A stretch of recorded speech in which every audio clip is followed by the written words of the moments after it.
Gente querida, hoje eu tenho o privilégio bendito e a grande responsabilidade de sugerir aqui uma reflexão baseada na palavra. E aí o meu pai estava me dizendo agora ali, filho, diz para as pessoas quem você é. Muita gente não sabe quem você é. E aí eu queria dizer, eu sou filho do pastor Josué, nasci quase que literalmente nesse lugar aqui onde a gente está, quando ainda não havia essa casa bonita aqui, era uma casinha pequena, menor, onde os meus pais moravam. E, provavelmente, pai, vocês saíram correndo daqui para a maternidade. Eu nasci, voltei para cá e cresci aí literalmente aqui nesse lugar, nessa igreja. E ontem mesmo eu falava para os meus pais, e quero que vocês saibam disso, compartilhar isso com vocês. Sempre que eu volto, para mim, eu sinto um monte de coisas, Sempre que eu venho a Niterói e, sobretudo, venho na igreja Betânia, ou venho nos nossos encontros aqui, num dos nossos encontros, é um monte de sentimentos que eu sinto, uma série de memórias e lembranças, e é como se eu estivesse voltando para casa, É um retorno ao meu local de origem. Isso é muito especial. E uma outra coisa que eu sinto é olhar para esses 8 anos em que eu moro em São Paulo e perceber, caramba, insondáveis os caminhos de Deus, como diz o salmista, inescrutáveis, Pai, são os caminhos de Deus, quando a gente olha e fala, caramba, olha por onde Ele me conduziu, olha o que eu vivi, olha quantas fases eu vivenciei na minha vida, quantas mudanças. E então também, eu venho sempre aqui com o meu coração cheio de gratidão, e Deus enche o meu coração de gratidão e de louvor por poder estar aqui de volta e ver gente nova que eu não conheço, ver gente com quem eu convivi, mas que hoje está completamente diferente, gente que era pequenininho, que hoje está aqui conduzindo a gente no momento de música e de cânticos juntos na presença de Deus, é muito especial. Vocês não imaginam o quão forte isso é para mim. E hoje eu queria refletir justamente sobre isso, esse segundo ponto que eu coloquei, de perceber os caminhos insondáveis de Deus, as mudanças às quais eu fui submetido nesse tempo morando lá em São Paulo, mas em todo o tempo percebendo a mão de Deus, o cuidado de Deus, a soberania de Deus. Então, a nossa reflexão de hoje, a nossa conversa aqui, ela tem uma afirmação que é um ponto de partida para a gente, que é mais ou menos o seguinte, olha, debaixo da soberania de Deus, debaixo do cuidado de Deus, do amor de Deus, a vida nos apresenta mudanças que demandam de nós mudança. E aí a gente vai conversar com mais calma sobre isso. Eu queria te convidar agora para a gente fazer mais uma oração, pedindo a Deus que fale aos nossos corações nessa noite, a partir da sua palavra, daquilo que Ele já nos revelou, já está revelado, e a gente vai apenas ler aqui e pensar um pouquinho sobre isso. Vamos orar? Se você puder, feche os seus olhos e ore comigo, ore por mim e por nós nesse tempo aqui tão precioso que Ele nos concede nessa noite. Senhor, muito obrigado pela Tua palavra, muito obrigado pela Tua graça, pelo Teu amor, que se revelam a nós em todo o tempo, e talvez de uma maneira muito especial, quando a gente pega na nossa vida e olha para trás, com grata memória, percebendo que o Senhor tem nos sustentado, o Senhor tem nos dado vitória, o Senhor tem estado ao nosso lado quando a gente perde, porque o Senhor é a nossa companhia constante, Deus fiel, que não nos deixa, que não nos abandona, o caminho por onde a gente quer seguir em todo o tempo.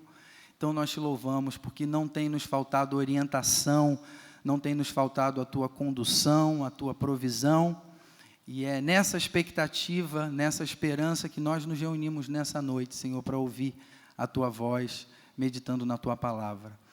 Abençoa esse momento aqui, que a minha voz não soe mais alto do que a Tua voz nessa noite, Nós oramos em nome de Jesus. Amém. Pois bem, gente, essa é a afirmação que eu queria aqui começar fazendo. A vida apresenta a nós mudanças que demandam de nós mudanças. Vocês concordam com isso? Eu vou tentar explicar um pouquinho melhor. Normalmente, mudanças externas nos são apresentadas pela vida, demandando de nós mudanças internas.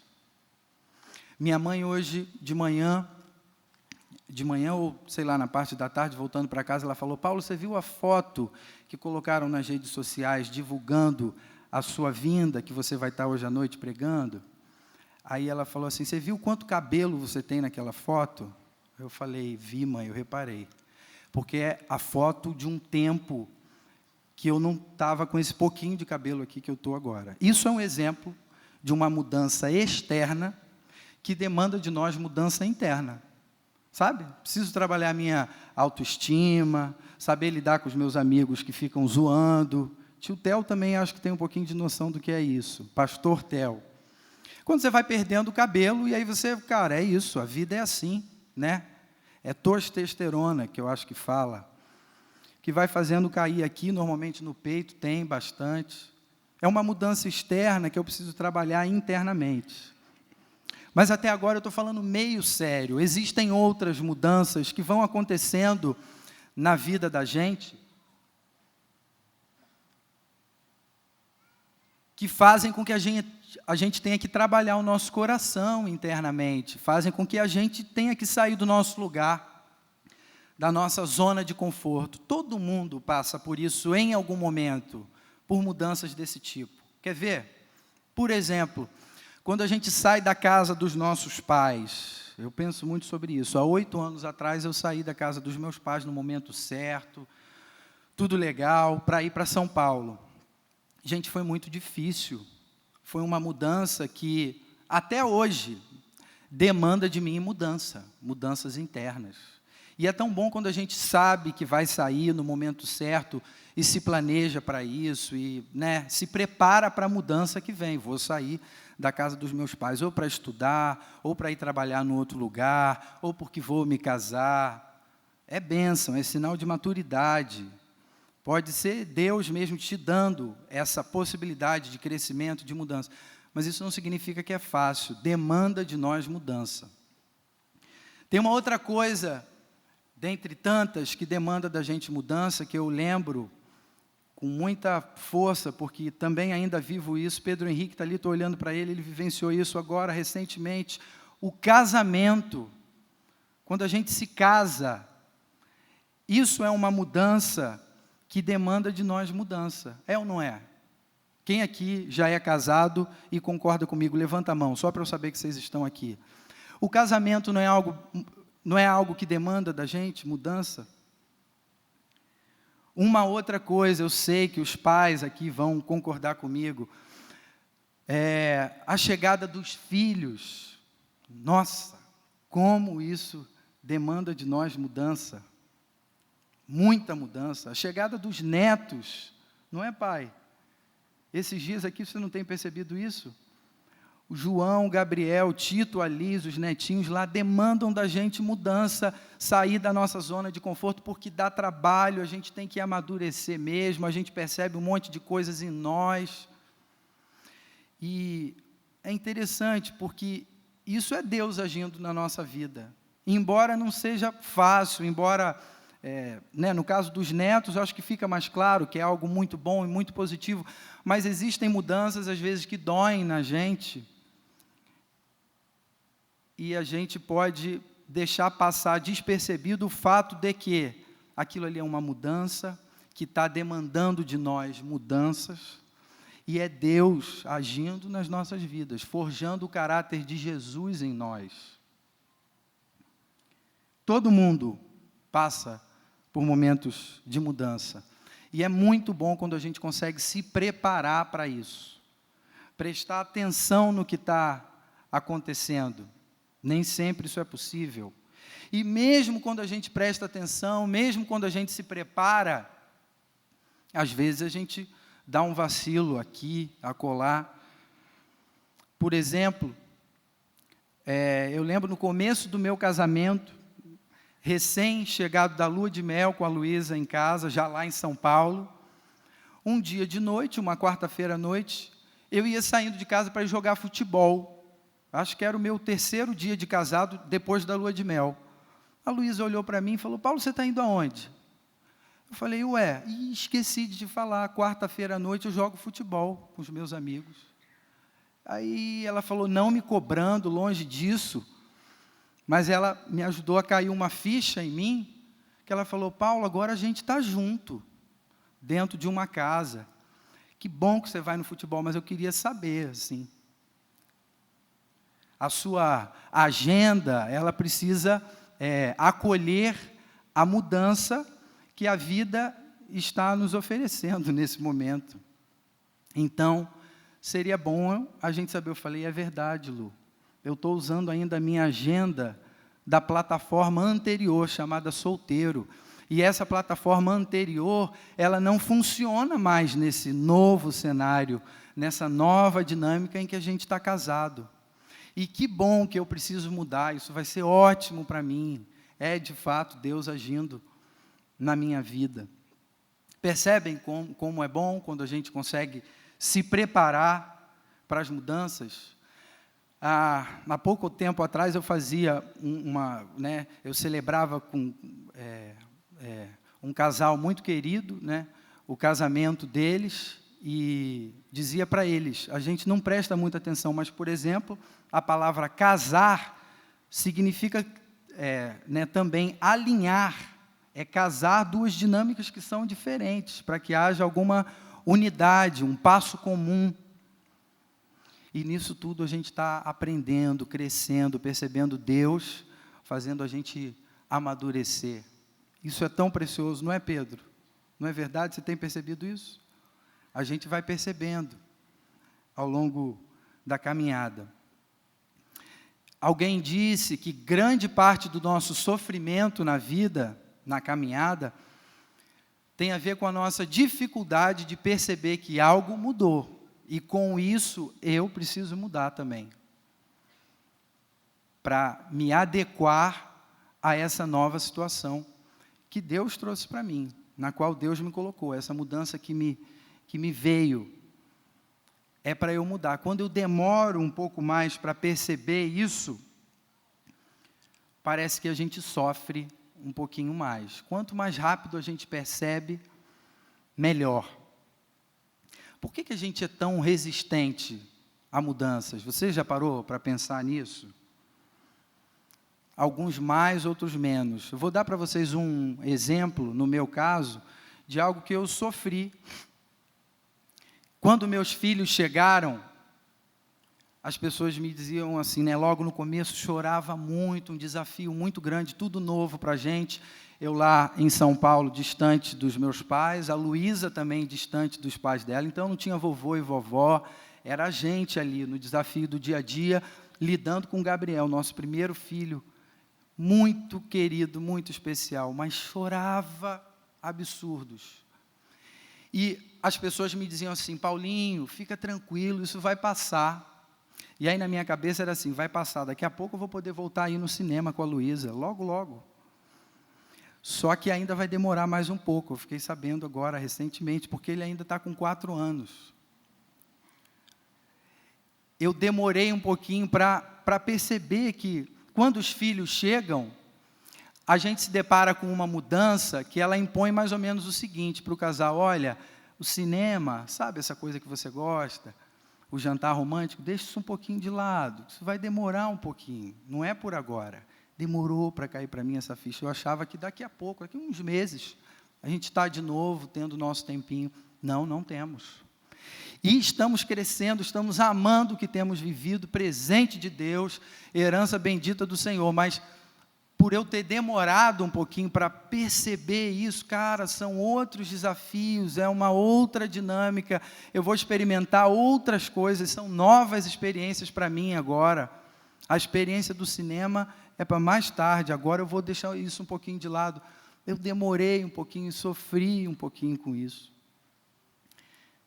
A gente é resistente às mudanças. Alguns mais, eu acho que eu sou do tipo que resiste mais. Eu gosto muito da minha zona de conforto, do lugar onde eu me coloquei e está tudo certo por ali. Aí Deus vem e fala, Paulo, sai um pouquinho daí, vamos andar um pouquinho, vamos caminhar mais um pouquinho.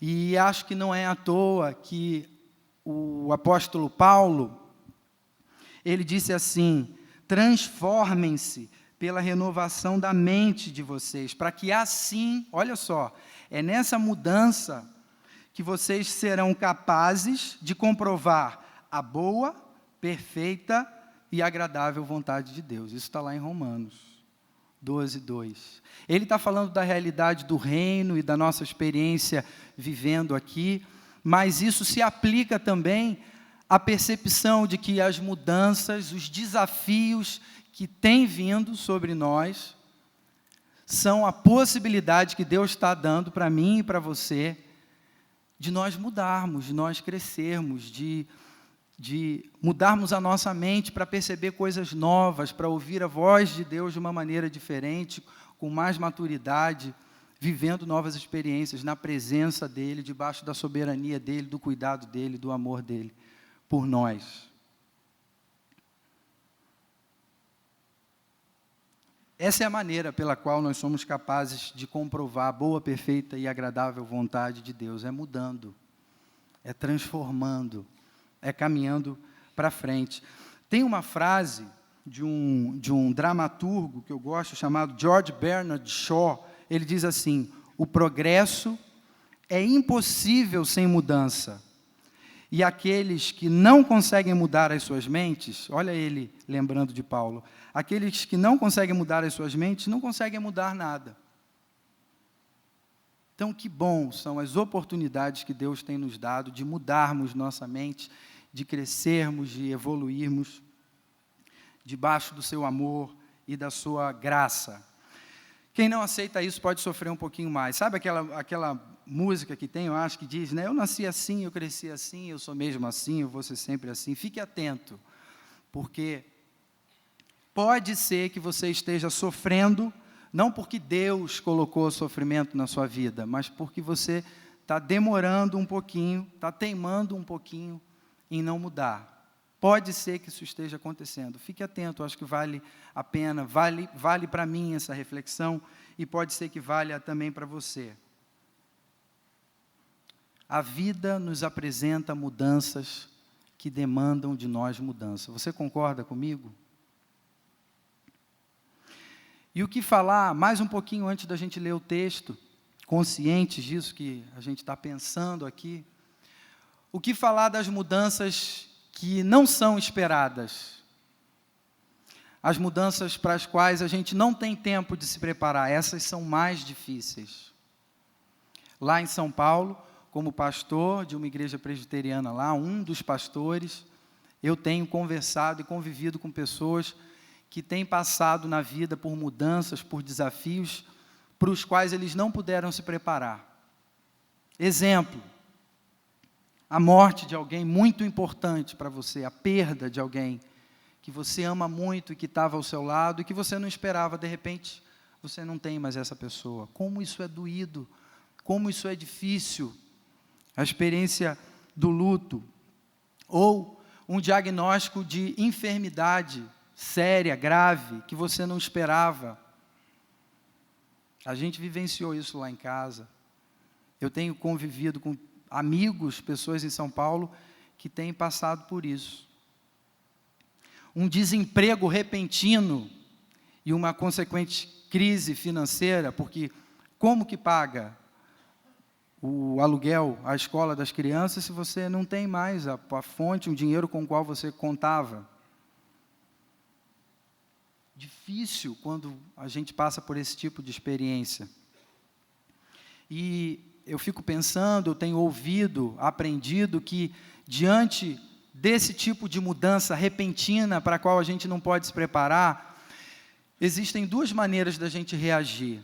Uma primeira é não aceitando, batendo o pé e dizendo assim, por exemplo, eu me nego a fazer esse tratamento, que o médico disse que eu teria que fazer, e que vai ser invasivo, e que vai me doer, eu me nego a fazer esse tratamento, eu sempre tive uma saúde de ferro e eu vou continuar assim.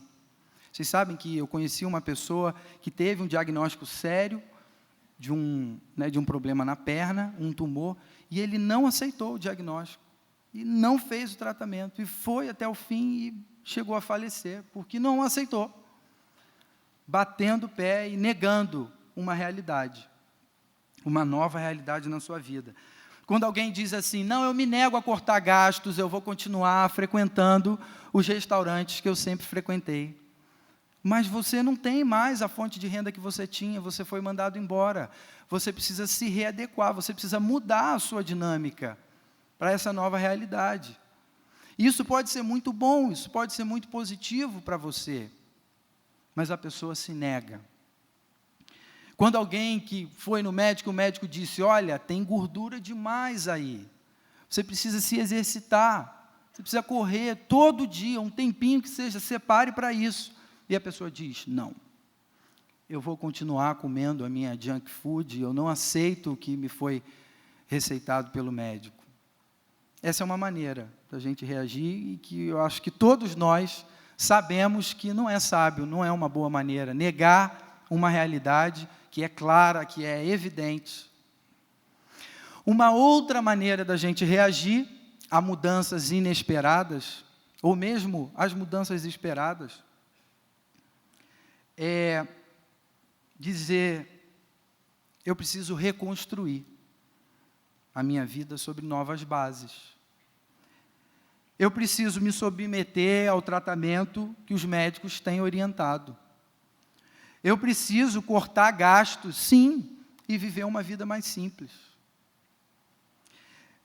Eu preciso cuidar da minha saúde e fazer exercícios.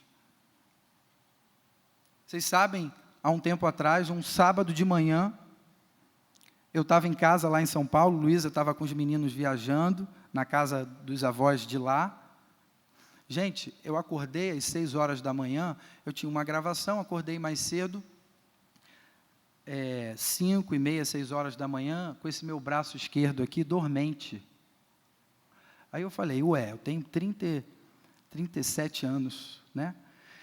Falei, eu não deveria estar com essa dormência aqui no meu braço. E, cara, comecei a ficar muito preocupado, porque aí, num primeiro momento, eu falei, não, tudo bem, isso não há de ser nada, vou tomar um banho e vai ficar tudo bem. Mas aí depois eu pensei, eu tenho 2 filhos agora, tenho uma esposa linda, e aí eu fiquei preocupado. Falei, vou pegar o carro e vou no pronto-socorro, não custa nada.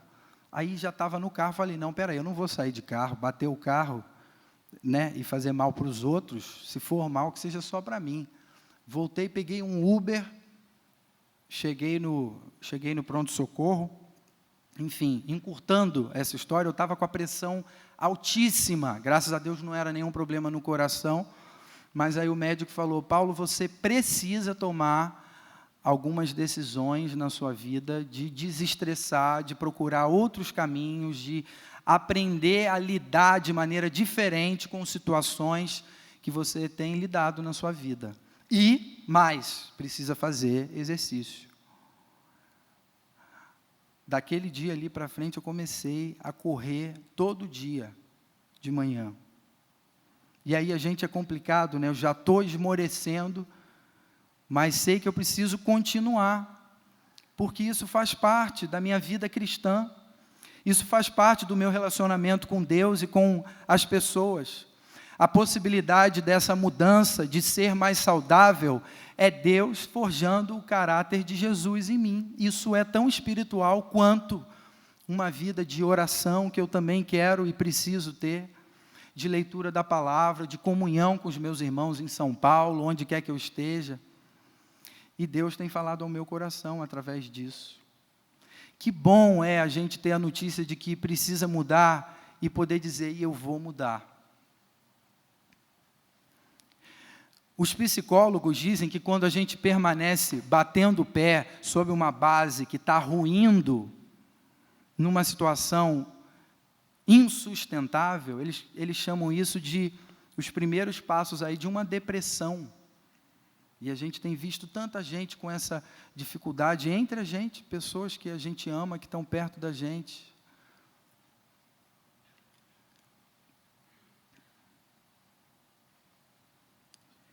Tem uma poetisa que eu gosto muito, chamada Cora Coralina, que ela diz o seguinte, sobre a necessidade de tomar decisão. Ela diz assim: mesmo quando tudo parece desabar, cabe a mim decidir entre rir ou chorar, ir ou ficar, desistir ou lutar. Porque eu descobri, mesmo com lágrimas, no caminho incerto da vida, que o mais importante é decidir, disse a Cora Coralina. E decidir não é fácil, nunca é fácil. Já parou para pensar? Eu presto muita atenção nas palavras, né? A palavra decisão, por que ela é tão pesada, além de terminar com aotil? Porque ela tem dentro de si uma palavrinha menor chamada cisão. Cisão é corte, é ruptura. E muitas vezes decisão vai significar ruptura, corte na vida. Desde as coisas mais banais, bobas, pequenas, até coisas mais importantes e mais profundas. Estava lembrando com a Luísa, por exemplo banal, mas que nos ajuda a perceber. Você sai para comprar um tênis, e aí você vai ver 2, que você gostou muito, e aí você já está pensando, acho que eu vou levar esses 2. Aí a sua esposa diz assim para você, não, Paulo, é só um. Lá em casa é assim, eu gosto, né, de tênis e tal, deveria ser, né, normalmente as mulheres que gostam mais, não sei se é assim, mas lá em casa eu gosto mais. E a Luísa fala, não, Paulo, é só um. E aí você volta feliz para casa com um, mas com uma dorzinha, porque teve que deixar o outro. É uma ruptura, uma decisão ali que você teve que tomar. Eu deixei bem claro, esse é um exemplo banal, mas que nos dá a noção de que decidir é abrir mão de alguma coisa para ter outra, que seja mais importante, que seja prioridade, que te conduza pelos caminhos pelos quais Deus tem te conduzido, tem te orientado, tem te mostrado. Tomar decisão é difícil.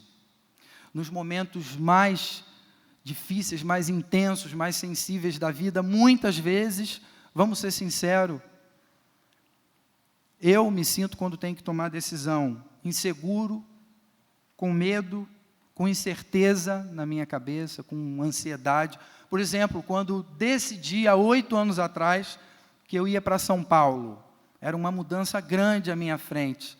Gente, eu me senti muito inseguro, muito medo, eu tinha muita incerteza se era mesmo para eu ir para São Paulo ou não. E aí eu decidi, a gente vai falar já, mais ou menos como que eu fiz para tomar essa decisão, que orientações eu tive, como foi isso, mas tomei a decisão e fui. Mas tive insegurança, medo, perdi noites de sono. E o texto que eu quero ler agora com vocês é um texto em que o povo, no contexto deste texto, está exatamente diante de uma mudança, de uma decisão que eles precisam tomar, sentindo medo, insegurança, incerteza. E esse texto está lá em Deuteronômio, Deuteronômio, capítulo 7. Eu quero ler com vocês apenas 3 versículos. Se você quiser, eu acho que ele vai estar aqui para a gente, projetado na tela. E aí você pode acompanhar a leitura olhando ali. Você não precisar agora, hoje, exclusivamente hoje, pegar a sua Bíblia, se você quiser acompanhar na tela. Olha o que está escrito ali nos 3 versículos. Diz assim: quando o Senhor, o seu Deus, os fizer entrar na terra para a qual vocês estão indo para dela tomar posse, Ele expulsará de diante de vocês muitas nações, os hititas, os girgazeus, os amorreus, os cananeus, os ferezeus, os heveus e os jebuseus. São 7 nações maiores e mais fortes que vocês. Talvez vocês digam a si mesmos, essas nações são mais fortes do que nós. como poderemos expulsá-las? Esse é o versículo 17. E o 18 responde: não tenham medo delas. Lembrem-se bem do que o Senhor, o seu Deus, fez ao Faraó e a todo o Egito. Vamos lá.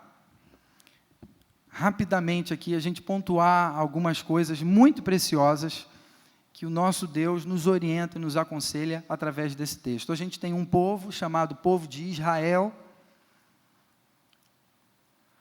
Esse povo está diante de um rio. Imagina comigo a cena. Esse povo está diante de um rio chamado Rio Jordão.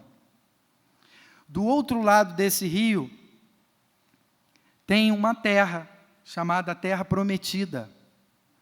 A terra para a qual Deus conduziu esse povo durante um tempão caminhando no deserto. Esse povo agora está diante dessa terra, ouvindo instruções do seu líder e pensando assim: caramba, é a terra prometida, né? Para a qual Deus nos conduziu, a terra que mana leite e mel. Mas aí eles começam a ouvir o seguinte: essa terra, ela tem um povo violento, encrenqueiro pra caramba. E para tomar posse dessa terra, não é assim, toma, Deus te deu. Não, vocês vão precisar conquistar essa terra. Vocês vão precisar, de alguma maneira, tirar esse pessoal complicado que está aí, para que vocês, então, conquistem, de fato, a terra. E Deus ainda diz assim: não tenham nenhum tipo de vínculo com esse pessoal, não se casem, não façam negócios. Isso tem a ver com aquela metanoia também lá de Paulo. É mudança. Vocês vão agora viver uma vida diferente. Existe insegurança, existe medo, e esse povo precisa tomar decisão. E aí eu queria pontuar duas coisas, então, sobre esse texto.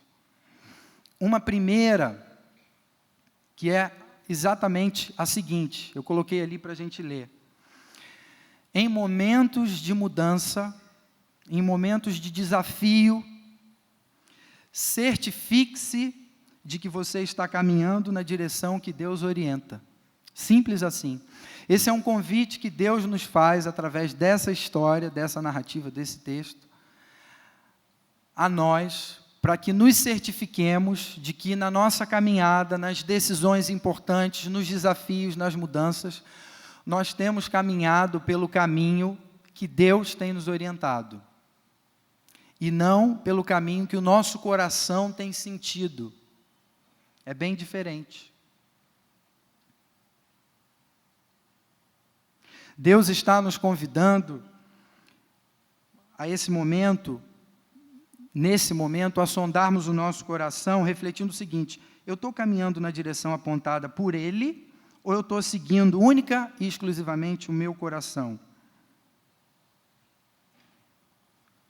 Vocês sabem, o coração do homem é enganoso. Em Provérbios 16 está escrito assim: o coração do homem pode fazer planos, mas a resposta certa vem dos lábios do Senhor. É muito comum no nosso meio, na igreja, a gente ouvir pessoas, pastores, ovelhas, dizendo assim: eu senti no meu coração que eu devo...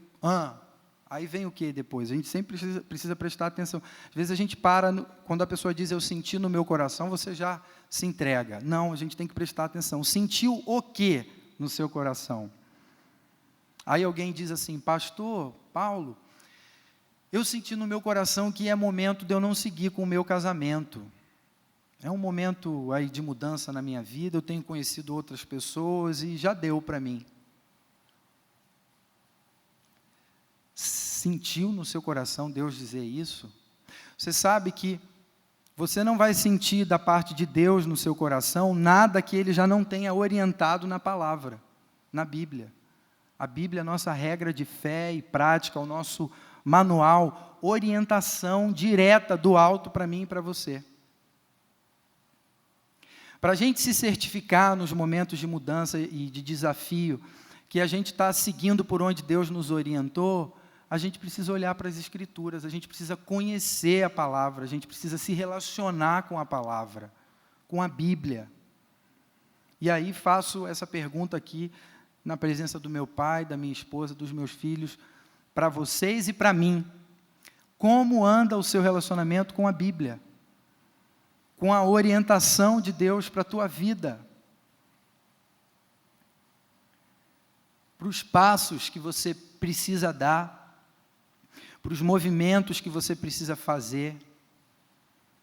Você tem se relacionado com a Bíblia de uma maneira saudável, com intimidade, tendo prazer? Orientação de Deus para nós, ela se dá através da Bíblia, através da palavra de Deus. E caminhar sem orientação segura e certa, irmãos, amigos, é a pior coisa que existe. Me lembrava de eu indo com a Luísa e com o Gabriel, meu filho mais velho, o mais novo, o João, ainda não tinha nascido. O Gabriel pequenininho no banco de trás, a gente indo dirigindo para uma pousada muito legal, num lugar super cult, super legal, no meio do mato, a pousada. Não dava sinal de celular, era luz de vela, tinha pouca luz, um negócio super interessante. Mas aí, sabe o que aconteceu?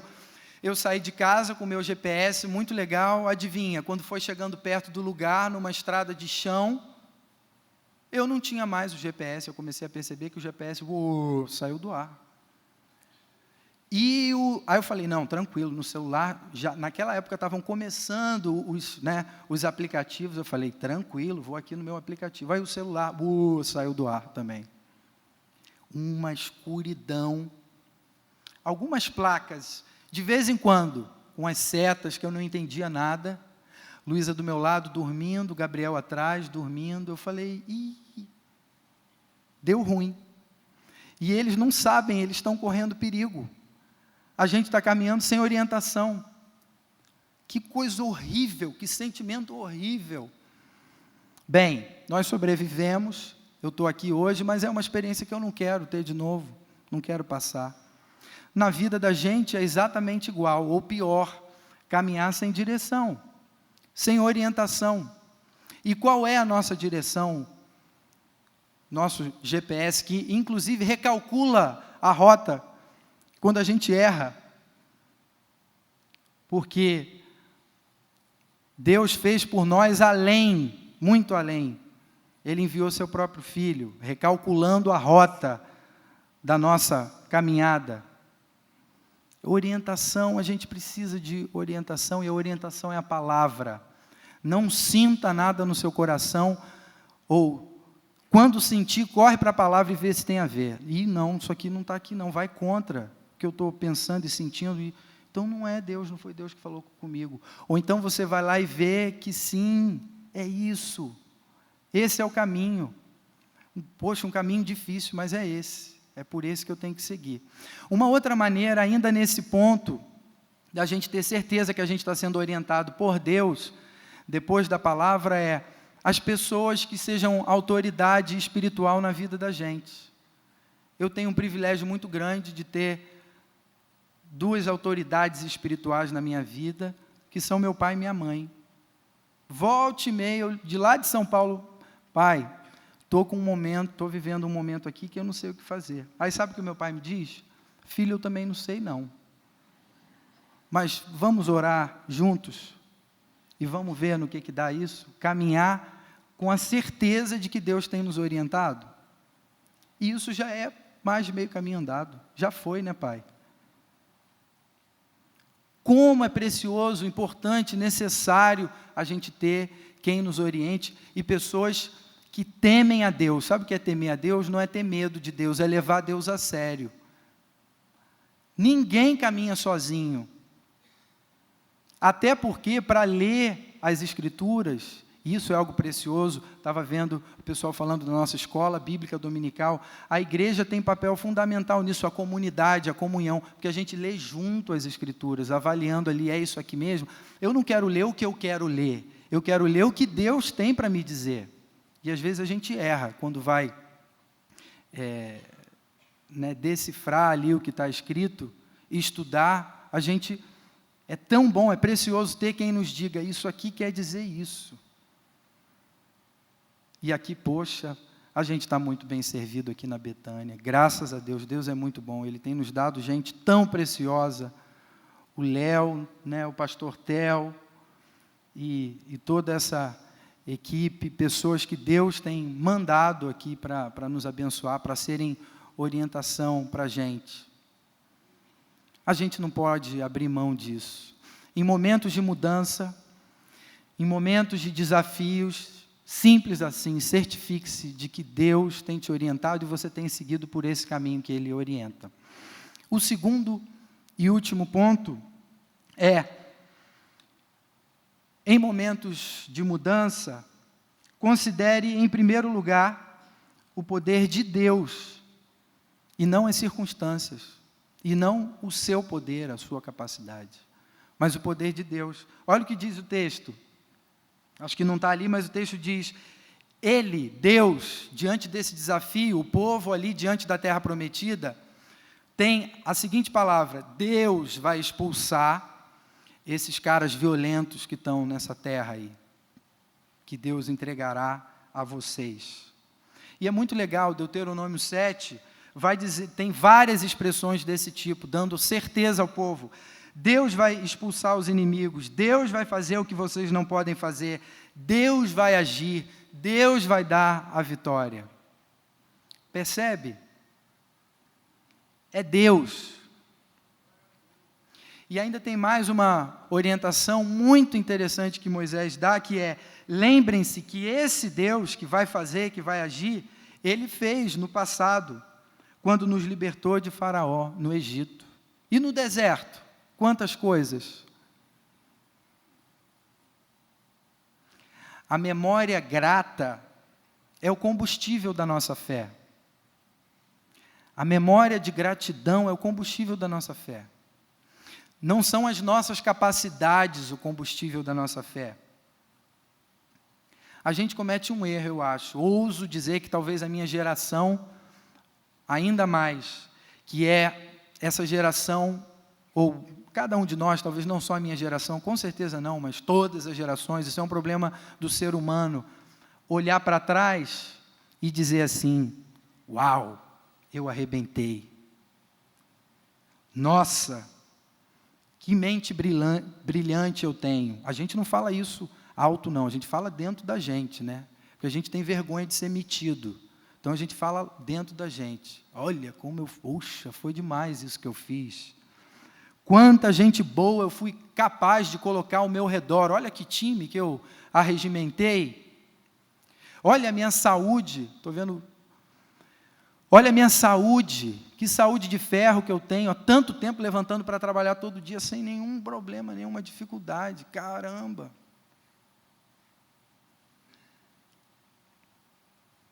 Você percebe que é tudo por minha conta, nessa dinâmica, nessa mentalidade? Se a gente não muda essa maneira de pensar, a gente está o tempo todo achando que é a gente. E isso dá um desespero, uma angústia, uma paura terrível, quando a gente olha para frente e pensa assim, diante desse desafio agora, será que eu vou dar conta? Diante desse desafio agora, será que a minha saúde vai se manter? Diante desse desafio agora, será que eu vou conseguir juntar o time que eu já consegui em algum momento?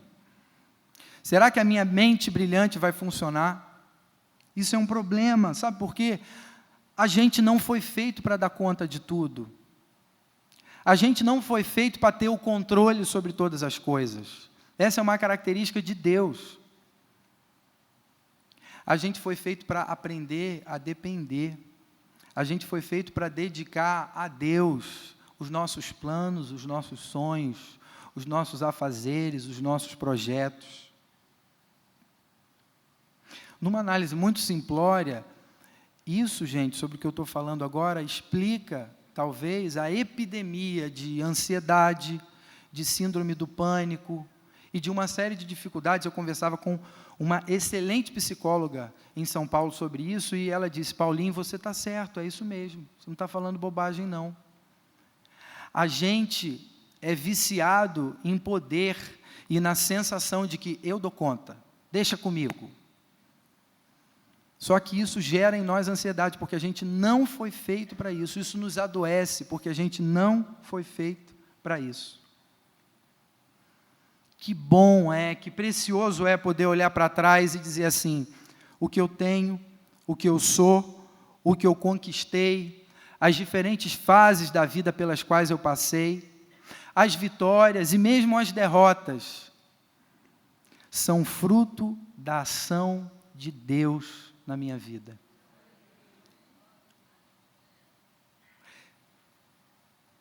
Ação essa que se revela definitiva, incontestável, maravilhosa na pessoa e na vida de Jesus, resolvendo de uma vez por todas o nosso maior desafio, a maior mudança, que seria a morte.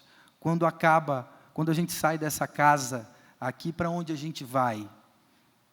Como eu encaro essa escuridão? Para onde eu vou? Tenho amigos em São Paulo que, quando a gente começa a conviver, a conversar no dia a dia, a gente percebe, lá no fundo, o maior medo dele é esse. A mudança do final da vida aqui. Como é que vai ser? Como que eu encaro isso? Esse desafio, essa mudança está resolvida. Existe segurança, plenitude, conforto, esperança no Deus que nos deu Jesus. Vocês sabem que depois que eu tive filho, eu olho para esse movimento de Deus na nossa direção, Jesus, de uma maneira ainda mais, assim, apavorado com quão forte é. Porque dizer assim, eu entrego a minha vida por alguém, de repente eu até entrego. Agora, entregar a vida dos meus filhinhos por alguém, entregar a vida do Gabriel, do João, eu mato por eles. Eu não entrego eles de jeito nenhum. Sabe o que Deus fez por mim e por você? Ele entregou a vida do próprio Filho, por mim e por você, para resolver a nossa angústia, o nosso medo, a nossa incerteza diante do porvir, diante da mudança, diante do desafio. Quando a gente ganha do Espírito Santo, porque é Ele que nos dá isso, essa consciência, a gente pode dizer, como está escrito lá em Samuel, até aqui a tua mão nos conduziu, e assim será continuamente.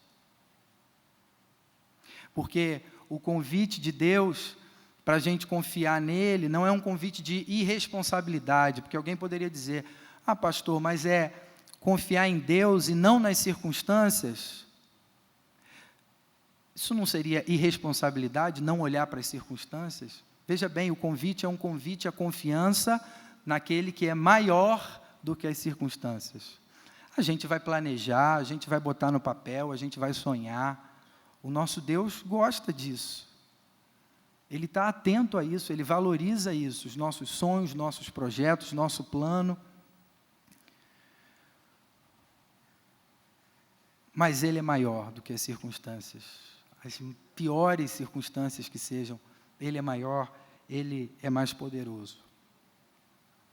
Recapitulando então, para ter confiança em tempos de mudança, para ter confiança nos momentos de desafio, diante das ondas gigantes, certifique-se de que você está caminhando na direção que Ele orienta. Isso a gente faz olhando para a palavra e tendo autoridades, pessoas de confiança que amam a Deus junto da gente, nos orientando. E 2, considere em primeiro lugar a vontade e o poder de Deus, e não as circunstâncias. Amém? Esse é o convite que Deus nos faz nessa noite. Confiança nele. Amém? Vamos orar, se você puder.